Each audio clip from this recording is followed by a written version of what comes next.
Hello my dear Arik, আসসালামু আলাইকুম। K-pop TV Bangla চ্যানেলে আপনাদের সবাইকে স্বাগতম। বিটিএস মেম্বার ভি, আসল নাম কিম তেয়ং। বাহির থেকে দেখতে একজন প্রাণবন্ত, চঞ্চল ও দুষ্টু মনের ছেলে। তার চোখের চাহনি, গভীর কণ্ঠ আর স্টেজ পারফরমেন্সে যেন আলাদা এক জাদু আছে। কিন্তু এই হাসির মুখটার আড়ালে লুকিয়ে আছে এমন এক অন্তরাল যেটা কেবল কাছের মানুষরাই অনুভব করতে পারে। 2018 সালের দিকে একবার এক কনসার্টের পর ব্যাক স্টেজে সাংবাদিকরা ও কিছু স্টাফ লক্ষ্য করেন পারফরমেন্স শেষে ভি এক কোণে একা বসে আছেন, মুখে চুপচাপ, চোখে ক্লান্তি।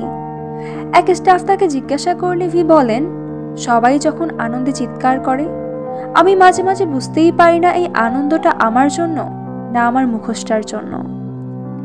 এই ছোট্ট উক্তিটা বিটিএস ফ্যানদের ভিতরে এক গভীর আলোড়ন তোলে। ভিয়ের জীবনের একটি সবচেয়ে প্রভাবশালী মুহূর্ত ছিল তার দাদুর মৃত্যু। ভি দাদুকে খুব ভালোবাসতেন, তাকেই তিনি সেকেন্ড ফাদার মনে করতেন।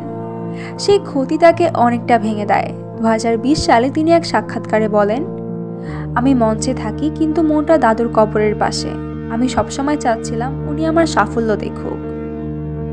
উনি সবসময় এমন একজন মানুষ ছিলেন যিনি নিজের কষ্ট মুখে আনতেন না। কিন্তু বিটিএস ডকুমেন্টারি ব্রেক দ্য সাইলেন্সে তিনি বলেন, আমি এমন একটা মুখোশ পরি যেটা মানুষ দেখতে চায়, কিন্তু প্রতিদিন সেটা ধরে রাখা কঠিন। মাঝে মাঝে নিজের আসল চেহারা ভুলেই যায়। এই স্বীকারোক্তি থেকে বোঝা যায় জনপ্রিয়তার দামে নিজের ভেতরের মানুষটাকেই চাপা দিতে হয়। তিনি নিজেই লিখেছেন ব্লু অ্যান্ড গ্রে, যেখানে তিনি তার একাকিত্ব, বিষণ্ণতা ও জীবনের অর্থ খুঁজে পাওয়ার যন্ত্রণা নিয়ে গিয়েছেন। গানটির একাংশে তিনি বলেন, এই বিষণ্ণ রংটা, আমি জানি না কেন এটা আমার পাশে বসে থাকে, আমি শুধু হাসতে চেয়েছিলাম। এই গানের মধ্য দিয়ে তিনি অনেক তরুণ তরুণীর না বলা অনুভূতির ভাষা হয়ে ওঠেন। ভিয়ের একটা নিজস্ব পৃথিবী আছে, পুরনো জিনিস সংগ্রহ করা, অ্যানালগ ফটোগ্রাফি, জাজের গান শোনা, একা ঘুরে বেড়ানো। তিনি বলেন, আমি নিজের মতো সময় কাটাতে পছন্দ করি, কারণ ওখানেই আমি ভি নই, তেইয়ং হয়ে উঠি।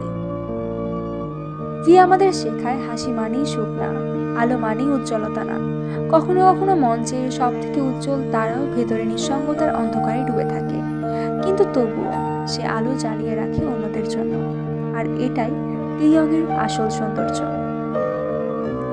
তো দর্শক, এই ছিল আজকের ভিডিও। আজকের ভিডিওটি ভালো লাগলে অবশ্যই আমার চ্যানেলকে সাবস্ক্রাইব করুন।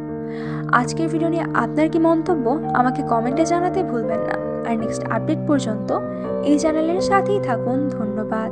আল্লাহ হাফেজ।